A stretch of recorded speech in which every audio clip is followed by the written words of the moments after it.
কক্সবাজারের marine drive road, Inani beach, Himchhari, Bandarban সব কিছু মিলিয়ে শুরু করতে চলেছি আমাদের ছোট্ট একটি ব্লগ। তো আশা করছি আপনারা মনোযোগ দিয়ে ব্লগটা দেখবেন। তো বন্ধুরা, আপনারা কেমন আছেন? তো চলুন দেখে আসি। আমরা ইতিমধ্যে রওনা দিয়ে দিয়েছি। আমরা বর্তমানে এখন মেরিন ড্রাইভ রোড দিয়ে ইনানি বিচের উদ্দেশ্যে রওনা দিয়েছি।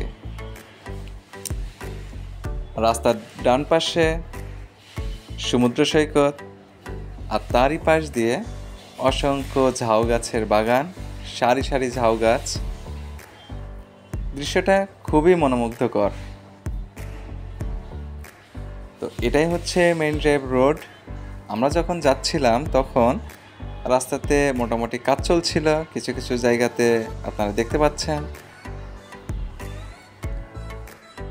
আমাদের ইচ্ছা ছিল আমরা পাটোয়া টেক বিচ পর্যন্ত ঘুরে আসব, কিন্তু আমাদের সময় স্বল্পতার কারণে আমরা পাটোয়া টেক পর্যন্ত যেতে পারিনি। তো আমরা ইনানি বিচ পর্যন্ত গিয়েছিলাম। তো যেদিন আমরা এই ইনানি বা পাটোয়া টেক দেখার জন্য রওনা দিয়েছিলাম, তখন সেদিন প্রচণ্ড রোদ ছিল বাহিরে। এত পরিমাণে রোদ ছিল যে আমরা সেই দিন পুড়ে দুইজন একদম কালো হয়ে গেছিলাম। আমার মনে পড়ে, তোমার মনে আছে যে আমরা কালো হয়ে গিয়েছিলাম সেদিন? তো এত পরিমাণে রোদ ছিল। যখন যাই অবশ্য তখন আকাশটা মেঘলাই ছিল।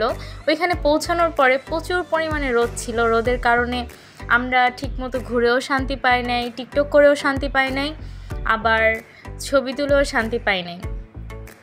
তারপর ওইখানে যাওয়ার পথে আপনাদের সাথে কিছু তারপরও চেষ্টা করেছি কিছু ভিডিও নেওয়ার, বা আর দুইজনই অসুস্থ হয়ে গিয়েছিলাম। ওর কোমরে ব্যথা ছিল, আমার পায়ে ব্যথা ছিল। আমি পড়ে গেছিলাম ওইখানে পাথরে উঠতে গিয়ে, তো সে আমাকে সেভ করতে যেয়ে সেও ব্যথা পায়। আর ওইখানে পাথরগুলো এত পিচ্ছিল ছিল যে আসলে পা দিয়ে নিজেকে কন্ট্রোল করাটা খুব টাফ ছিল। তো এই তো এখন আমরা যাচ্ছি, আর কিছু ছোট ছোট ভিডিও। এই জায়গাটা আমার খুব বেশি পছন্দ হয়েছিল, এই জায়গায় যাওয়ার ইচ্ছা ছিল, কিন্তু এত মানে সময় অল্প নিয়ে আমরা বের হয়েছি। অবশ্য আমরা সময় নিয়ে বের হয়েছিলাম, কিন্তু আসলে আমরা বুঝতে পারিনি যে ইনানি বিচে যেতে এত সময় লেগে যাবে। তো অলরেডি আমরা ইনানি বিচে পৌঁছে গেছি। তখন অলমোস্ট আমাদের 12টা বাজে, প্রায় 12টা বেজে গিয়েছিল। তো এটাই হচ্ছে ইনানি বিচ। এখানে আমরা স্টে করি, এখানে খাওয়া দাওয়া করি, লাঞ্চ করি। তো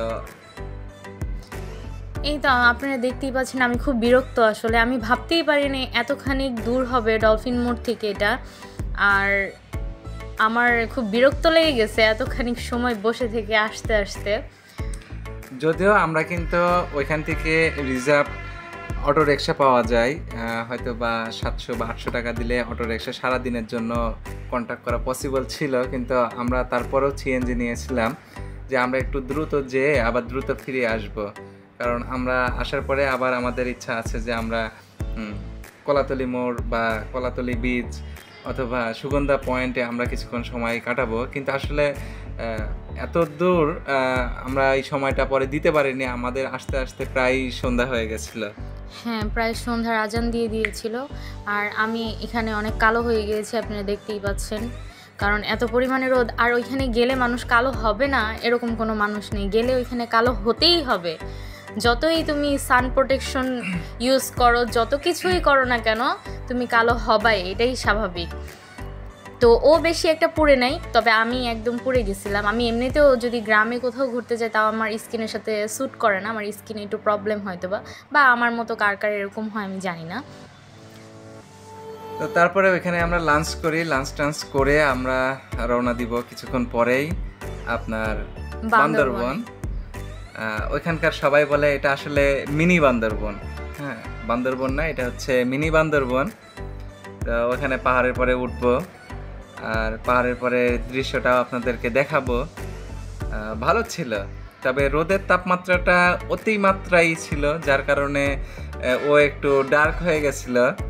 আমি যে হয়েছিলাম না বিষয়টা এমন না, আমিও হয়েছিলাম কিন্তু একটু না, আমি একটু হইনি, আমি ওর থেকে সব থেকে বেশি কালো যদি বলা যায় তাহলে আমি হয়েছি। আমি বাসায় এসে নিজেকে চিনতেই পারি নাই। তো এই যে আমরা চলে এসেছি মিনি বান্দরবন, আসলেই কি এটা মিনি বান্দরবন? আমার কাছে মনে হয় না। তো এখানে দুইটা পিচ্ছি দেখতে পাচ্ছেন, এরাও আমাদের পিছে পিছে যাবে, যেহেতু আমরা এখানে নতুন, চিনি না কোনো কিছু, ওরা আমাদেরকে অনেক কিছুতে হেল্প করবে। তারা কিন্তু আমাদেরকে অনেক টিকটক করতে সাপোর্ট দিচ্ছে। হ্যাঁ, ওরা আমাদেরকে অনেক সাপোর্ট দিছে, ওরা আমাদের সঙ্গে অনেক গল্প করছে, আমরা তাদের সঙ্গে অনেক আড্ডা দিয়েছি। ভালো ছিল, ওরা দুইজন ভালো ছিল। এই যে আমরা দুজনে উঠতেছি, ভিডিওটা কিন্তু একটু আগে ও যাদের কথা বললো যে দুইটা পিচ্ছে আছে, তারাই কিন্তু আমাদের ভিডিওটা করে দিচ্ছিল, কারণ আমাদের সাথে কিন্তু কেউ যায় না, আমরা দুইজনই গিয়েছিলাম। তো আপনারা যখন ঘুরতে যাবেন এরকম অনেককেই পাবেন, অনেক বাচ্চা ছেলেদেরকে পাবেন, তারা আপনাদের ভিডিও করে দিবে। এটা হচ্ছে মিনি বান্দরবনের সেই ভিউটা। আমরা এখন একদম টপ লেভেলে আছি, মানে সর্বোচ্চ উঁচা যদি ধরা যায় তাহলে এটাই।